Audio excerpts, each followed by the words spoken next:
Bonjour à tous, je suis ravi de vous retrouver aujourd'hui pour un nouvel essai automobile 100% électrique. Rappelez-vous, il y a quelques mois, nous avions essayé et découvert ensemble le premier SUV citadin électrique du constructeur allemand qui marquait le renouveau de la marque.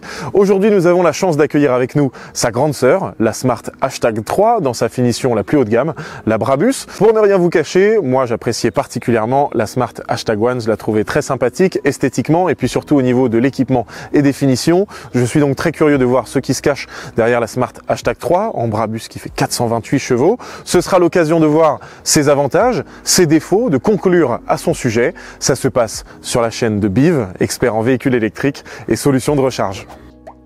Avant tout, permettez-moi de vous rafraîchir la mémoire concernant Smart. Aujourd'hui, c'est un mélange entre Geely, le groupe automobile chinois qui s'occupe surtout de la partie technique de notre Smart, et puis aussi Mercedes qui là se penche plutôt sur la partie esthétique pour le design du véhicule. En ce qui concerne les dimensions de notre Smart #3, elle mesure 4,40 m de long pour 1,84 m de large et 1,56 m de haut. Concrètement, elle est un peu plus longue et un peu plus large que la Smart #1. Par contre, vous l'aurez compris, aussi un petit peu plus basse. Il existe différentes motorisations et finitions sur cette Smart #3. Premièrement, deux batteries disponibles. Une première qui fait 49 kWh, notamment sur la finition Pro. Celle-ci annonce 330 km en cycle WLTP. Mais il existe aussi une plus grosse batterie, c'est celle qu'on retrouvait notamment sur la Smart #1, qui elle fait 66 kWh brut, c'est-à-dire 62 kWh net. Nous avons la Pro Plus qui annonce 435 km d'autonomie en cycle WLTP, la Premium qui elle annonce 455 km en cycle WLTP, et pour la nôtre, le haut de gamme Brabus, elle annonce 415 km en cycle WLTP. Et à ce moment-là, vous allez me dire, mais Léonard, quel est l'intérêt de basculer sur une finition Brabus haut de gamme si c'est pour perdre en autonomie? Eh bien, dans un premier temps, c'est une question d'équipement, puisque la Brabus est la mieux équipée de toutes les finitions, et puis surtout, il faut savoir que cette finition Brabus embarque deux moteurs synchrones à aimant permanent, ce qui lui permet d'avoir une transmission intégrale, c'est-à-dire 4 roues motrices pour développer 428 chevaux. En ce qui concerne la tarification de notre Smart #3, nous sommes actuellement en mars 2024 et le véhicule démarre à partir de 37 315 € pour sa finition Pro. Vous trouverez ensuite la version Pro Plus qui démarre à partir de 42 315 €, puis la Premium 45 315 € et enfin la nôtre, la Brabus haut de gamme à partir de 49 815 €. Et en ce qui concerne l'édition spéciale, la 25e anniversaire, elle démarre à partir de 46 140 €. En parlant tarification, n'oubliez pas que faire l'acquisition d'un véhicule électrique, c'est certes trouver le bon véhicule, mais aussi y associer le bon financement. C'est pourquoi je vous invite à vous rendre sur notre site internet biv.co, puisque BIV, qu'est-ce que c'est? Il s'agit de l'interlocuteur unique, que vous soyez un professionnel ou un particulier, qui vous permet de faire votre transition vers l'électrique avec facilité. On vous accompagne dans le fait de trouver le véhicule qui correspond à votre besoin, le financement à y associer et enfin l'installation d'une borne de recharge à votre domicile ou sur votre lieu de travail grâce à nos installateurs certifiés IRVE.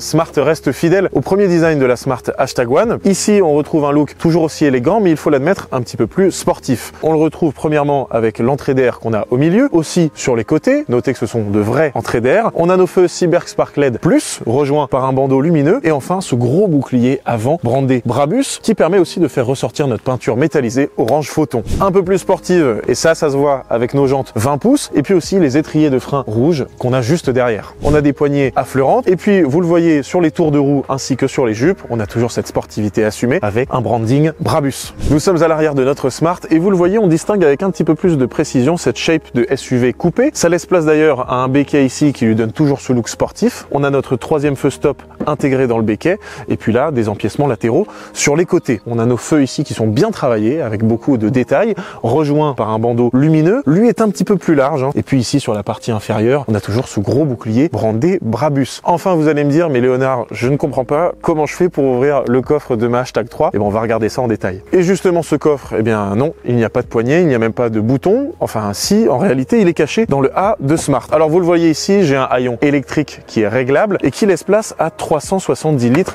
de volume utile. C'est 50 litres de plus que ce qu'on avait sur la Smart #1. J'ai une surface de chargement qui est assez large, qui est assez carrée. Ici, j'ai mon double fond qui n'est pas très profond, mais au moins, j'ai la place pour y ranger mes câbles de recharge. Quelques espaces ici latéraux avec mes filets. Sur le côté, d'ailleurs, à droite, vous remarquerez au-dessus du filet une prise 12 volts. Toutefois, le coffre principal à l'arrière qui fait 370 litres n'est pas le seul espace de rangement sur la Smart #3. On retrouve aussi ici un petit frunk qui lui fait 15 litres. Alors, je pense que c'est déjà un petit peu petit, ne serait-ce que pour ranger les câbles de recharge. En tout cas, un sac à dos, ça c'est sûr, ça n'y passe pas. Vous le voyez, c'est pas hyper profond et c'est surtout très étroit. En ce qui concerne la recharge de notre Smart #3, le véhicule accepte deux puissances différentes. Forcément, en courant continu, c'est 150 kW, ce qui lui permet de récupérer des 10 à 80% en un petit peu moins de 30 minutes. Pour rappel, le courant continu, c'est ce que vous avez sur les voies rapides et les autoroutes, tandis qu'en courant alternatif, elle a le gros avantage d'accepter une puissance maximum de 22 kW. C'est un gros point positif puisque peu de véhicules électriques acceptent pour le moment du 22, généralement c'est plutôt du 11, et donc pour cette Smart #3, de 10 à 80%, il lui faudra recharger en un petit peu moins de 2 heures. Concernant la clé de notre Smart, ici on a le même look, on a même exactement la même clé que sur la Smart #1, donc je rappelle ses fonctionnalités, on a déverrouillé le véhicule, le verrouillé à distance et puis surtout au centre, ouvrir et fermer le coffre à distance. Comme d'habitude, je vous propose de voir ce qui se passe à l'intérieur de notre #3, on va regarder ça de plus près. Avant de regarder ce que nous réserve cette Smart #3, n'oubliez pas de liker la vidéo, vous abonner à la chaîne YouTube de Biv, expert en véhicules électriques et solutions de recharge. On a beaucoup d'essais automobiles qui vont arriver sur de beaux véhicules premium, et puis surtout dites-nous dans les commentaires ce que vous préférez entre cette nouvelle Smart #3 et puis la Smart #1 qu'on avait déjà essayé. À l'intérieur, à l'avant, comme d'habitude, vous le voyez, la première chose qu'il faut vérifier selon moi, c'est l'espace disponible au niveau de la tête. Moi, je mesure 1,80 m et on le voit, j'ai réglé le siège réglable électriquement à ma hauteur et on a quand même une petite dizaine de centimètres qui sépare le haut de mon crâne du halo panoramique. Ça reste déjà parmi les choses que j'aime le plus. Alors par contre, il s'arrête un petit peu tôt, mais je pense qu'à l'arrière ce sera hyper agréable. Je continue en haut, on voit ici des poignées de porte du côté passager, on aura les mêmes aussi à l'arrière. J'ai là un range-lunettes. Là, sur mon tableau de bord, au niveau des matériaux, je retrouve mon cuir synthétique qui est avec une bonne qualité d'assemblage. J'ai mes surpiqûres rouges qu'on va retrouver juste après sur les sièges liés à la finition Brabus. Ensuite, un tableau de bord qui nous rappelle carrément celui de la Smart #1. Alors ici, c'est beaucoup de plastique, mais par contre, on a ici notre repose-genou et puis nos signatures lumineuses qui sont toutes personnalisables comme sur la Smart #1. Ici, j'ai mes bus d'aération qui donnent aussi un petit look Mercedes. Si je regarde sur les rangements, eh bien ici, j'ai un espace qui est dépliable avec ici deux ports USB-C et puis mon chargeur à induction pour ranger mon téléphone. Je continue de descendre avec cet espace qui a un petit peu changé aussi. C'est coulissant et puis ici je peux ranger un autre smartphone le cas échéant ainsi que deux range-gobelets. Un autre espace qui lui n'a pas bougé, que j'aimais bien et que je trouvais assez original, c'est cet espace qui est assez profond de rangement. Faut noter qu'il est réfrigéré et puis surtout il y a un petit espace ici, on le voit, pour ranger la carte de recharge du véhicule. Donc dernier espace de rangement, on va le voir, il y a une prise 12 volts. Ici c'est assez long, pas forcément très large, pas très profond, mais ça fait un espace de rangement en plus. Et s'il en faut toujours plus, on a notre boîte à gants ici, un petit peu étroite. Sur mes contreportes, on retrouve les mêmes matériaux. J'ai mon cuir synthétique, j'ai toujours mes surpiqûres rouges. J'ai mes espaces de rangement dans les contreportes qui sont assez longs, ça commence très peu étroit et puis à terme c'est assez large, on peut même y ranger une gourde par exemple sans problème. Ensuite, je vais surtout vous parler de la sellerie. Elle est très similaire à ce qu'on avait aussi sur la #1, je la trouve quand même plus design, elle fait un petit peu plus premium, un petit peu plus haut de gamme. On a un mix d'Alcantara qu'on retrouve ici et puis aussi le mix de cuir forcément. Ici on a quelques petites surpiqûres qui se font surplomber forcément par les grosses surpiqûres rouges autour du véhicule. Toujours nos ceintures rouges qui nous rappellent la finition Brabus, cet énorme logo Brabus ici sur les appuis-têtes qui eux ne sont pas réglables. Et ce que j'apprécie particulièrement, c'est qu'on a des très gros renforts ici pour maintenir le dos. Donc ce matin j'ai pu conduire, je trouvais que c'était très confortable et on a surtout un très bon maintien. Petit détail, c'est ces petits logos Smart qui sont incorporés ici au croisement des surpiqûres. Et puis aussi, vous l'avez vu là, à l'entrée du véhicule, vous avez des seuils de porte qui sont brandés Smart. On a des sièges qui sont chauffants, j'y reviendrai aussi sur le volant parce que lui aussi est chauffant. Il est aussi ventilé. En parlant de mon volant, je vous l'ai dit, celui-ci il est chauffant. Alors on retrouve le même volant que sur la Smart #1. Celui-ci il retrouve le même mix entre cuir synthétique et puis Alcantara. J'ai mes surpiqûres rouges liées à la finition Brabus qu'on le retrouve ici sur la troisième branche verticale. Et puis au niveau de mes boutons, à gauche ce qui est relatif aux aides à la conduite, à droite ce qui est relatif au multimédia. J'ai d'ailleurs au centre mon détecteur de fatigue. Et enfin, on s'intéresse au plus important, ce qui centralise un petit peu tout dans cette Smart #3, c'est notre écran principal 12,8 pouces. Alors je vous propose de regarder ça en détail. Alors c'est exactement le même que ce qu'on avait sur la Smart #1. Globalement, ce qui est important à noter, ici on retrouve notre historique de consommation qu'on avait réalisé ce matin. Le plus important selon moi sont les choses suivantes. Ici sur notre petite icône de voiture, j'ai tous mes contrôles rapides et puis toute la gestion de mon véhicule en général. Donc je peux tout personnaliser. Ce que j'aime bien aussi, on a pu l'utiliser ce matin, c'est sur le planificateur d'itinéraire. Alors jusqu'à maintenant il marchait très bien, en tout cas ce matin c'était vraiment parfait, il a de bonnes indications et puis on peut même retrouver la navigation sur l'affichage tête haute. Ça c'est ce qui me plaît le plus sur les véhicules un petit peu plus premium et haut de gamme. Concernant le planificateur d'itinéraire, alors ça vous le retrouvez évidemment ici, mais aussi il y a cette petite icône qui vous permet de chercher directement la station de recharge la plus proche. Alors il est assez poussé, je le trouve pas mal. Je prends cet exemple ici, on voit qu'il y a 3 bornes sur 5 qui sont disponibles, donc ici c'est Vaucresson, visiblement c'est la plus proche. On a la puissance de la borne disponible, alors que ce soit en courant continu ou encore en courant alternatif. La seule chose qui manque selon moi, c'est le prix de la recharge. Et puis si on pousse un petit peu plus, là, je vais regarder là en direction, et ce qui me donne l'autonomie qui va me rester. Donc là par exemple on est à 92%, il me dit que je vais mettre 8 km et 21 minutes pour y arriver, et je vais arriver à 90%. Alors il est réactif mais pas très fluide. Contrairement à l'écran de manière générale, qui lui, comme pour la Smart #1, est hyper fluide, hyper réactif. On a enfin l'Apple CarPlay et puis l'Android Auto qui sont disponibles. Rappelez-vous, il fallait une mise à jour, elle n'était pas encore arrivée. Et ben là, c'est bon, on l'a. Ensuite, quelque chose d'important aussi selon moi, on a différentes caméras qui sont tout autour du véhicule. C'est pour ça que là, si je vais sur caméra 360, j'ai une Bird View. J'ai ici l'accès à mes angles morts. Donc hop, ça, je peux voir tout autour. J'en ai même plus. Ça, je peux le réduire pour avoir un display et avoir accès à d'autres applications. Là, j'ai l'accès à surtout mon mode One Pedal. Ça, c'est le plus important pour moi. C'est quelque chose qui m'avait plu sur la #1. Notez par ailleurs qu'on retrouve ici les différents modes de récupération d'énergie. Donc, ce que je vous propose, maintenant qu'on a fait le tour de cet écran principal, c'est brièvement regarder l'écran conducteur et après, on pourra prendre la route. Je poursuis mon écran principal avec mon écran conducteur. Alors, vous le voyez, en effet, il est large. Par contre, il est très étroit au niveau de la hauteur. Cependant, comme pour la #1, il est vraiment très utile et on n'a pas besoin de plus. Qui plus est, on a l'affichage tête haute juste au-dessus. Sur l'écran, j'ai ma vitesse, j'ai mon autonomie restante avec mon niveau de batterie, j'ai le dernier panneau de signalisation qu'il a pu lire, j'ai l'heure, et puis aussi mes icônes vis-à-vis de mes phares, et puis les aides à la conduite qui sont enclenchées ou non.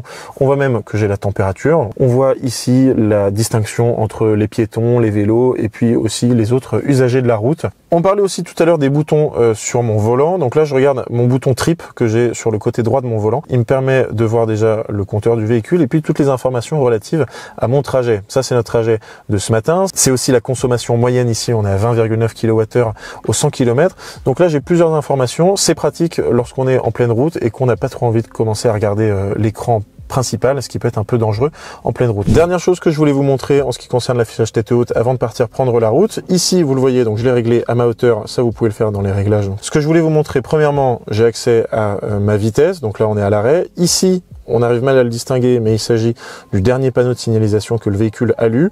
Et puis à droite, vous avez les informations relatives à la navigation. Il vous met la distance lorsque vous allez devoir changer, les voies qu'il faut suivre. Et enfin, avec mes boutons sur ma branche de gauche, sur mon volant, je peux aussi activer les différentes aides à la conduite. C'est ce qu'on voit ici. Là, par exemple, je sélectionne limiteur de vitesse.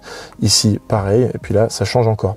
Donc ça, c'est pratique. Et puis, ça facilite aussi un petit peu la conduite. Ça évite à chaque fois de toucher à l'écran principal. Et moi, c'est ce que j'aime bien sur cette #3. Nous voici à l'arrière de notre #3 et il y a une chose qui me plaît jusqu'à maintenant chez Smart et puis généralement aussi chez Mercedes, c'est qu'on retrouve toujours le même niveau de finition à l'avant et à l'arrière. Et là, ça se voit ici. Alors je vais vous le montrer, mais avant ça, regardez bien le halo panoramique au-dessus de ma tête. Ce qui me plaît beaucoup, et ça c'est exactement comme sur la #1, ça faisait partie de ce qui m'avait le plus séduit, c'est qu'il est très large, on a vraiment une belle luminosité. Là on a le beau soleil qui tape dans l'habitacle, donc ça fait plaisir. Et puis je me doute qu'en été, ça doit être hyper sympathique. Au-delà de ça, si je reparle du niveau de finition, en ce qui concerne la sellerie, on retrouve la même qu'à l'avant. Vous le voyez, je retrouve mes ceintures rouges comme à l'avant. Ici, j'ai mon logo Brabus avec mes signatures lumineuses qu'on retrouvait aussi à l'avant sur le tableau de bord et sur les côtés. J'ai la même ici sur la buse d'aération. Ici, quelques rangements avec mes aumônières à gauche et puis à droite. Un tout petit espace de rangement ici, où je peux d'ailleurs retrouver un port USB-C et puis un port USB-A. Et puis là, si on regarde sur la 5e place, eh bien, j'ai ce petit espace de rangement rabattable avec mes 2 porte-gobelets et puis même l'accès à la trappe à ski derrière. Si on s'y intéresse un petit peu plus, notez qu'on a des appuis-têtes qui sont eux réglables, aussi bien à gauche et à droite que sur la 5e place. Et d'ailleurs, on va regarder ça de plus près sur la 5e place. Généralement, elles sont très inconfortables au niveau du dossier, pas forcément de l'assise. Ici, c'est dur en effet, mais c'est pas si dur que ça. Donc on peut dire qu'on a connu pire. Contrairement à la Hashtag One, on avait ici là un petit espace qui pouvait être coulissant sur 13 cm. On ne le retrouve pas sur cette Hashtag 3. Et puis on voit que pour les pieds, j'ai la batterie qui est en dessous et j'ai un très léger tunnel de servitude. Donc c'est un tout petit peu moins confortable pour les pieds par rapport à ma place de gauche et puis ma place de droite. Et puis je me déplace aussi sur la place de gauche pour vous montrer quelques détails qu'on avait aussi à l'avant. D'abord le seuil de porte brandé Smart et puis là les contreportes, c'est exactement les mêmes matériaux. On remarque cependant qu'ici il n'y a pas de montant autour des fenêtres comme à l'avant. Et puis là, on est accompagné par le système son Beats comme à l'avant, sauf que les enceintes sont dans les contreportes et pas à l'avant. On en retrouve aussi à l'arrière, juste derrière ma tête. Pour les parents, pas d'inquiétude. Si vous avez besoin d'installer des sièges enfants, on retrouve des fixations Isofix déjà sur le siège passager à l'avant et puis aussi à l'arrière avec des fixations ici et là. Écoutez, je pense qu'on a fait un tour assez complet de tout ce qu'on peut trouver à l'extérieur de cette Smart Hashtag 3 et puis aussi à l'intérieur. Niveau connectivité, je voulais bien vous montrer dans le détail comment ça se passait parce que je trouve que c'est un véhicule qui est polyvalent. Tout ça en statique, c'est très bien, mais j'ai aussi envie de continuer de vous montrer comment ça se passe sur la route. Donc là, on va pouvoir mettre en exergue tout ça. On reprend la route et on regarde ce que ça donne. On a récupéré le véhicule à 99% de batterie. Notre Smart Hashtag 3 affichait 411 km d'autonomie restant. Il fait une température de 11 degrés. On est sur une route qui est plutôt sèche. Il a un petit peu plu cette nuit, donc là ça va, c'est plus trop humide. Et puis au niveau de la météo, il fait un temps hyper gris. Niveau insonorisation, ça me rappelle la Hashtag One. Sincèrement, c'est assez similaire. C'est convenable, mais c'est pas mauvais pour autant. Alors on a 4 modes de conduite qui sont différents. On vous les présentera évidemment. On est sur le mode confort. C'est le deuxième niveau de mode de conduite qui est disponible. Donc on a une pédale d'accélération qui est assez souple. On a une conduite qui est pas trop ferme pour le moment. Là on est en plein virage. Ça me permet aussi de remarquer que les sièges sont toujours aussi confortables. Et surtout, on a un bon maintien. Vous l'entendez peut-être avec le micro, on a toujours ce faux bruit qu'on a sur les nouvelles Smart électriques. Même les clignotants d'ailleurs, ça me rappelle qu'ils sont, j'avais complètement oublié ça aussi, ils sont en stéréo sur mes enceintes. Ça m'amusait bien aussi. Alors là, on était en mode confort. Je le passe en sport déjà pour voir. Hop, on accélère. 90, 95, 100, 110. On est limité à 110, donc je vais pas aller au-dessus. On a une belle accélération avec le mode sport. On a une bonne reprise aussi. Hop, on sort, on reprend un petit tronçon. Et je vais repasser en mode éco. Ouh là là, alors là, on sent la différence. La pédale d'accélération beaucoup plus souple, sachant que tout à l'heure, on avait commencé en confort, pour rappel. La pédale de frein aussi nettement moins sensible. On est plus sur une pédale un peu chewing-gum, ce qu'on avait aussi sur la Hashtag One. Donc là, ça confirme déjà sur les premiers kilomètres qu'on est sur les mêmes sensations, qui sont des bonnes sensations. Attention, j'insiste là-dessus. Alors, quand même, ça il faut le préciser, on n'est cependant pas sur les mêmes dimensions, c'est ce que je vous disais, il y a aussi, il est vrai, l'aspect esthétique, il y a aussi au niveau des mesures, on est un petit peu plus long, on est un petit peu plus large et on est même un petit peu plus bas. On a une bonne maniabilité aussi, on a un volant qui est pas trop grand, sur cette prise en main c'est quand même hyper agréable, donc au niveau du confort rien n'a changé, mais sur la sellerie et puis aussi sur notre volant qui est gainé, c'est quand même hyper sympa. Malgré le fait qu'on soit plus bas, je trouve pas qu'on ait des suspensions chewing-gum, on n'est pas en train de rebondir, de sautiller partout. C'est pas trop ferme non plus, c'est assez souple. Ça fait un véhicule qui est polyvalent, ça fait aussi un véhicule qui est complet. Peut-être un véhicule plus adapté aux familles. J'ai remarqué qu'il y avait un peu plus d'espace à l'arrière. Pour le confort de route, peut-être sur les longs trajets, peut-être que la Smart Hashtag 3 est plus agréable. Qui plus est, on a aussi une bonne maniabilité puisqu'on est sur une 4 roues motrices. Pour rappel, la finition Brabus est une 4 roues motrices, contrairement à l'entrée de gamme sur cette Smart Hashtag 3 qui est une 2 roues motrices. Et donc ça, forcément, au niveau de la maniabilité, au niveau de la direction, c'est aussi plus sympa. On va tester quelque chose qui est très important pour moi lorsqu'on roule en électrique, c'est le freinage régénératif. Alors, contrairement à d'autres véhicules, on n'a pas de bouton pour avoir un freinage qui est plus ou moins fort. Il faut aller sur l'écran. D'ailleurs, on note que pendant que je suis sur l'écran, je n'ai plus mes données de navigation, mais heureusement, je les ai toujours sur mon affichage tête haute. Donc ça, c'est sympa. Freinage régénératif en haut à gauche, on était en standard, je le passe en fort. Là, j'ai de l'espace autour de moi, donc on va jouer un petit peu avec la pédale d'accélération, voir si j'ai une différence. Alors typiquement, là, je lâche, on est à 42. Non, le freinage régénératif est faible, sincèrement. On est dans des ruelles très étroites, là. et ça confirme qu'il y a quand même une bonne maniabilité. On n'est pas trop large. On est sur un petit SUV coupé ou plutôt de taille intermédiaire et ça se conduit très bien. Ça se conduit très bien. Là, je lâche la pédale complètement. On est à 25, 22, 21. On est en pente, mais le freinage régénératif est pas très fort, je trouve. De mémoire, il me semble qu'il l'était plus sur la Hashtag One. Très maniable hein, dans ces petites ruelles. Il y a des gens qui arrivent en face. On se fait pas peur. Il y a un bon rayon de braquage. Pas fabuleux non plus, mais il y a un bon rayon de braquage. Là, ça devrait être un petit peu serré. En épingle à cheveux. Hop. Ça tourne tout seul. Ce qui me plaît et ce que je remarque de plus en plus par rapport à d'autres véhicules, on a nos montants là sur le côté qui sont un peu épais, mais surtout qui sont plus en arrière par rapport à d'autres. Ils sont pas projetés en avant. Donc ça permet d'avoir une vision périphérique qui est quand même plus dégagée et donc moins dangereuse. Puisqu'on parle de visibilité, on voit bien le nez du véhicule. Le siège est réglé à ma hauteur. Je fais 1m80, là je vois tout, hein. Vraiment je vois tout. Il va y avoir un piéton sur la gauche qui n'est pas sur un trottoir parce qu'on est sur des toutes petites ruelles. On se fait pas peur, là je peux même me rabattre. Hop, elle m'avertit au cas où, je le vois même sur ma caméra à 360 degrés. C'est complet, c'est polyvalent. En ce qui concerne la visibilité à l'arrière, je vois plutôt bien. On aurait pu faire quelque chose d'un peu plus large pour le coup. Mais écoutez, j'ai un véhicule qui me suit, là j'ai l'impression à l'arrière, donc je le vois bien, je le distingue bien. Non, c'est tout à fait correct. C'est l'occasion de faire le point aussi sur le trajet qu'on vient de réaliser et un point conso. Alors ici, on a fait 19,2 km, donc globalement 20 km. On a conduit un petit peu plus de 40 minutes. Et ce qui est important, c'est la consommation. On a fait 20,5 kWh au 100 km, donc c'est quand même assez élevé. Rappelez-vous, on était parti avec 99% de batterie, ça annonçait 411 km d'autonomie. Là, on est à 94%, donc on en a utilisé 5, et le véhicule nous annonce 390 km restants. Donc pour le moment, c'est raccord. On a en effet fait une vingtaine de kilomètres, et notre autonomie a baissé d'une vingtaine de kilomètres sur mon écran conducteur. Ce que j'aime bien aussi, au-delà des informations sur ma conso, c'est surtout ce qui se nomme la distribution d'énergie, c'est-à-dire quels sont les postes de consommation. Alors ici qu'on voit, on est un tout petit peu d'éclairage et c'est surtout autre, il le nomme, il comprend principalement le CU, les écrans d'affichage, lumière d'ambiance, capteur, pompe à eau, ventilateur, soufflante et d'autres pièces. Donc globalement, ça c'est intéressant quand on veut étudier un petit peu les trajets qu'on réalise. Par la même occasion, je pense que autre, c'est aussi lié au préchauffage de la batterie avant qu'on prenne la route pour l'utiliser et réaliser nos 40 minutes et quelques de trajet sur nos 20 km. Ce qui fait que c'est un véhicule polyvalent aussi sur cette gamme Hashtag de Smart, c'est que on a différents modes de charge. Ici, on en a deux. Le premier, c'est ce qui nomme le mode quotidien, donc pour charger à 90% maximum pour protéger la batterie. Et puis on a aussi le mode long trajet, là qui est plus adapté justement à de plus longues distances, où on peut recharger jusqu'à 100%. Donc là, où on utilise la pleine capacité de la batterie. Pour revenir dans l'aspect quotidien aussi de la Smart Hashtag 3, ce que j'aime bien, c'est la capacité de planification. En fait, si je planifie un heure de préchauffage de la batterie, par exemple tous les jours à 8 heures, je prends ma voiture pour me rendre au travail, eh bien le véhicule à 8 heures, il va pouvoir préchauffer la batterie. Comme ça, j'arrive et je suis déjà dans des conditions optimales de consommation. Je vais pas me retrouver avec un grand pic de consommation d'électricité et ça va mettre une autonomie qui est déjà amoindrie alors que je viens de prendre le volant. Donc ça, sur l'aspect quotidien, sur l'aspect pratique, c'est aussi assez séduisant. Par ailleurs, je peux même planifier la climatisation si jamais on est en période de grand froid et que j'ai besoin d'avoir un peu de chaleur dans le véhicule quand je rentre dedans.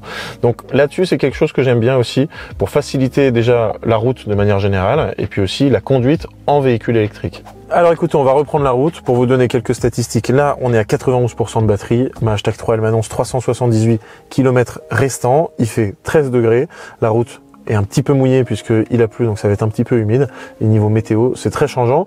On commence maintenant et puis on regarde ce que ça donne. J'ai mis uniquement le mode de conduite confort et forcément, c'est ce que j'ai envie de vous montrer surtout, c'est ces différents modes de conduite. Alors, avant qu'on commence à prendre la voie rapide, je vous propose de tester le mode One Pedal. Je l'ai activé, il y a un petit temps avant qu'il l'active, il y a 10 secondes avant de pouvoir confirmer. J'ai pas la sensation d'être tiré très fort vers l'arrière, hein. Au contraire, je trouve ça assez naturel. Il est pas très fort, mais cependant il fonctionne. Il est pas aussi fort que sur d'autres véhicules qu'on a pu tester. Cependant, on est vraiment sur un mode One Pedal. Il est assez fluide. Il n'y a pas trop d'à-coups. Je trouve pas que ce soit le meilleur que j'ai pu tester jusqu'à maintenant. Cependant, c'est vraiment du One Pedal. Donc ça, c'est déjà satisfaisant. J'ai dû appuyer un petit peu sur le frein parce que le mode One Pedal n'est pas assez fort. Donc il y a quand même besoin d'aller chercher le frein mécanique, hein. On a mis la capacité de conduite semi-autonome, hein. Donc pour rappel, je reste maître de mon véhicule. Donc j'ai toujours les mains sur le volant. Il le gère bien. Là, il y a pas mal de trafic autour de nous. Donc j'ai voulu le tester là-dedans, parce que c'est là-dessus que les véhicules ont le plus de mal. Il capte bien qu'il y a une reprise de mouvement en face. Il fait un petit peu attention à ce qu'il y a à droite. Je trouve pas qu'on dérive trop à gauche ou trop à droite. Au contraire, on avance bien. Typiquement, le Smart Pilot Assistant, là, il marchait pas mal. Il marchait pas mal quand il y a pas mal de reprises et qu'il faut s'arrêter, réaccélérer, ainsi de suite. Je pense que ça va être assez similaire à ce qu'on voit sur d'autres véhicules. C'est-à-dire qu'à basse vitesse, je suis pas un grand fan de la capacité de conduite semi-autonome. Alors notez que tout à l'heure, je sortais un petit peu de ma ligne discontinue et puis mon volant s'est mis à vibrer pour me dire oulala, le lane assist il est en train de réagir, t'es pas dans la bonne voie. Ça je peux le désactiver aussi si nécessaire. C'est dans mes réglages à droite et puis là on voit maintien dans la voie. Je le désactive et hop, je le réactive. Alors je veux absolument vous montrer le mode Brabus parce que il est vraiment très sympathique. Là on était dans le tunnel donc je pense que ça se voyait pas trop à la caméra. Je vais vous le remontrer. Il me plaît beaucoup, hein. Vraiment il me plaît beaucoup. Attention, on rentre dans le tunnel. Et là, on est parti, s'accélère, tac. Oh là là. Je ralentis très vite, hein. C'est hyper dynamique. J'étais en train de réfléchir là au dernier véhicule qu'on a pu essayer. La plus puissante jusqu'à maintenant, c'était la BYD Seal, en excellence la 4 roues motrices. Elle faisait 530 chevaux. Elle avait une excellente accélération, mais je trouve que celle-ci est plus dynamique, plus sportive. Elle fait 1910 kg, donc on est sous les 2 tonnes. Et là, 428 chevaux. Enfin, il y a 100 chevaux de moins que dans cette fameuse la Seal Excellence. Et pourtant, les sensations sont plus agréables. Ok, on va tester le départ arrêté. On est à 0. Tac, ça part.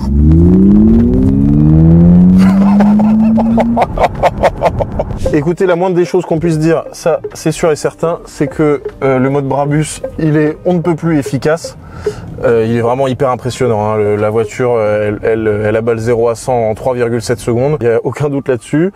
Ce qui m'a plu par contre, ce qu'il faut quand même confirmer, c'est que on est sur une transmission intégrale, donc on a 4 roues motrices. La route est assez humide et il n'y a pas du tout eu de patinage. On accroche à la route et c'est aussi rassurant. Et d'ailleurs, ce qui participe, j'imagine aussi au fait qu'il n'y a pas de patinage, c'est qu'on est monté avec des pneumatiques Michelin, ce qui confirme la qualité de A à Z de l'équipement et puis des finitions de cette Smart Hashtag 3. Il y a quelque chose que j'ai quand même envie de vous montrer. Il y a une particularité de cette Smart Hashtag 3 qui se nomme le lancement de fusée. Pour ça, c'est très simple. Il suffit d'appuyer sur le frein et l'accélérateur en même temps. Je relâche le frein et on devrait réaliser le 0 à 100 en moins de 4 secondes. Là, j'écrase. 3, 2, 1. Go!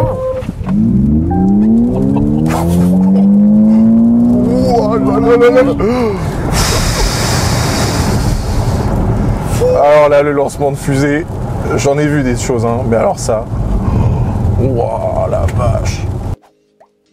Écoutez, on est sur le chemin retour là pour aller terminer nos dernières séquences. Je vous propose d'ores et déjà d'aborder les points positifs et puis aussi les points négatifs, les points qu'il faudrait améliorer pour la suite. On va regarder ça tout de suite. Dans un premier temps, je reprends le point majeur qu'on avait sur la Smart Hashtag One. Il s'agit évidemment de la qualité des finitions et puis de la qualité d'assemblage de cette Smart Hashtag 3. C'est quelque chose qui se fait rare selon moi d'avoir un véhicule aussi complet et qualitatif en tout point. On a un mix cuir Alcantara qui est hyper confortable, la sellerie c'est au top. La seule question qu'on pourrait à la rigueur se poser, c'est comment est-ce que ça va vieillir. Moi j'ai la sensation que ça tient quand même bien en place. Dans un deuxième temps, c'est le halo panoramique. Alors aujourd'hui, vu les conditions dans lesquelles on a conduit, c'était un petit peu particulier puisque on a oscillé entre des phases où il y avait des grosses pluies et puis beaucoup de soleil. En tout cas, ce halo panoramique, il est toujours aussi agréable. Cependant, petit défaut quand même à noter par rapport à la Hashtag One, il n'y a pas de cache sur la Hashtag One. On pouvait régler le niveau du cache pour couvrir ou non le halo panoramique. Sur cette Hashtag 3, c'est pas possible. Donc attention, en cas de forte chaleur, je me demande si ça peut être un petit peu désagréable. Dans un troisième temps, et là je peux comprendre que certains puissent être d'accord ou non, selon moi c'est le design du véhicule. Personnellement, j'appréciais beaucoup la Hashtag One, mais en réalité, en découvrant la Hashtag 3 avec cette shape de SUV coupé qui me fait un petit peu penser à du Mercedes ou même un petit peu à du Porsche. Je la trouve très sympathique, très chaloupée, aérodynamique, avec ce look un petit peu plus sportif aussi que la Hashtag One. Par contre, je peux être d'accord, cette peinture métallisée orange photon ne peut pas convenir à tout le monde. Je m'orienterai plutôt sur une peinture assez sobre. Mention spéciale parmi ces points positifs, vous l'avez vu, quelque chose de très impressionnant, c'est lié aux 428 chevaux du véhicule, c'est la possibilité de faire le lancement fusée. On l'a fait 2 fois. C'est hyper impressionnant. Évidemment, on peut pas le faire dans n'importe quelle condition et on peut pas le faire au quotidien. Mais c'est quand même hyper agréable et avoir accès à tant de puissance sur un véhicule, c'est démentiel. Ensuite, les points négatifs. Je citerai en premier l'autonomie qui est en lien avec la consommation. On va le voir puisqu'on n'a pas fini de rouler, mais c'est ce qu'on a pu expérimenter là entre ce matin et puis la conduite cet après-midi. On a quand même une consommation moyenne qui gravite autour de 20 kWh au 100 km. C'est un petit peu élevé pour un véhicule de ce gabarit-là, qui fait quand même moins de 2 tonnes. Alors d'une certaine manière, est-ce que c'est pas le prix à payer pour avoir 428 chevaux? Nous, lors de notre test aujourd'hui, on n'a pas forcément abusé des modes de conduite sport et Brabus. Au contraire, on a réussi à bien jauger entre l'éco et le confort, et puis les deux autres qui sont forcément plus énergivores. Donc c'est aussi une conclusion assez similaire par rapport à ce qu'on avait sur la Smart #1. Donc même interrogation au final, est-ce que c'est vraiment utile d'avoir 428 chevaux? Faut noter aussi quand même un point qui est non négligeable, c'est que sur cette #3 en finition Brabus, on a toujours une transmission intégrale, on a 4 roues motrices, et ben ça se paye en énergie. Autre point à améliorer selon moi, et là c'est valable sur toutes les finitions de cette Smart #3, ça concerne le frunk à l'avant qui fait seulement 15 litres, c'est vraiment très faible, on peut pas y ranger grand chose. Alors oui, à l'arrière on a gagné 50 litres par rapport à la #1, je trouve quand même qu'on pourrait aussi agrandir le coffre à l'arrière.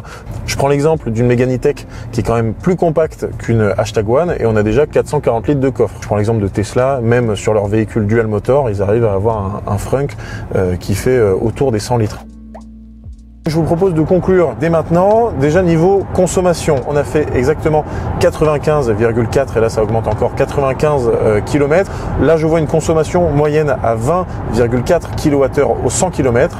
Alors concluons maintenant qu'on a ces informations. Ce qu'on peut retenir, c'est que par rapport à la #1, dans mon cas en tout cas, je préfère largement la Smart #3, non pas sur l'aspect performance, non pas sur l'aspect équipement non plus, puisque ce sont globalement les mêmes. Le niveau de finition est excellent. Le niveau d'équipement aussi est tout à fait satisfaisant. En réalité, je ne pense pas qu'on ait besoin de plus. On a tout ce qu'il faut. Il n'y a pas besoin de se prendre la tête à découvrir le véhicule en réalité. Alors oui, aujourd'hui, on avait la finition Brabus, le plus haut de gamme. Forcément, si on prend une finition pro, l'entrée de gamme avec la petite batterie, ça risque pas d'être la même chose au niveau des performances. Mais par contre, là où on peut remarquer quelque chose avec cette gamme hashtag de Smart, c'est que quand on va aller chercher ce type de véhicule-là, la #1, la #3, c'est plus le choix de la performance et de la qualité que le choix de l'autonomie. Si je compare par exemple avec une Tesla Model Y grande autonomie qui coûte aujourd'hui globalement 49 990 € versus la nôtre qui est un petit peu moins chère, et bien entre les deux, on en a une qui est la nôtre, un bijou de performance. Sincèrement, on a pu se faire complètement plaisir aujourd'hui, énormément de réactivité, beaucoup de dynamisme sur la route, on se sort de n'importe quelle situation sans problème, versus l'autonomie par exemple d'une Tesla. Donc l'un dans l'autre, cette Smart #3 c'est évidemment une excellente surprise. Pour moi, c'est pas vraiment une surprise, c'est plus une bonne confirmation par rapport à la #1 qui était déjà de très bonne facture, avec tout ce qu'il faut pour avoir un véhicule efficient, polyvalent, complet, adapté aux zones urbaines, adapté aux zones routières. Par contre, c'est la même interrogation à nouveau. Est-ce que 428 chevaux, c'est vraiment utile quand on a un véhicule qui annonce 415 km en cycle WLTP avec cette batterie 62 kWh net? Je ne pense pas. Quand on veut rouler, on prend un véhicule peut-être avec un meilleur taux de pénétration dans l'air, on prend peut-être plutôt une berline, ou en tout cas, ce qui est certain, c'est un véhicule qui consomme moins que cette Smart #3. En ce qui me concerne, la Smart #3, je dois admettre que ça fait partie des véhicules électriques disponibles sur le marché que j'affectionne le plus, ça vous l'aurez compris sans problème. Et vous, dites-nous dans les commentaires quelle est celle que vous préférez entre la Smart #1 et la Smart #3, ou au contraire, si vous ne l'appréciez pas du tout, eh bien dites-nous dans les commentaires ce que vous en pensez. Écoutez, finalement, nous sommes arrivés à destination et on a eu le temps de vous partager nos informations vis-à-vis du trajet. On a donc réalisé sur toute la journée avec cette Smart #3 99,8 km pour une consommation moyenne de 19,1 kWh au 100 km. En ce qui concerne les prochains essais, eh bien, je vous invite à vous abonner et à cocher la cloche sur cette chaîne YouTube de Biv, expert en véhicules électriques et solutions de recharge, pour ne rien manquer des prochaines voitures qu'on va découvrir. En tout cas, merci à Smart France et puis EV Park pour le prêt de cette superbe Smart #3. En ce qui me concerne, je reprends la route, m'intéresser aux prochains véhicules qu'on découvre bientôt. À très vite!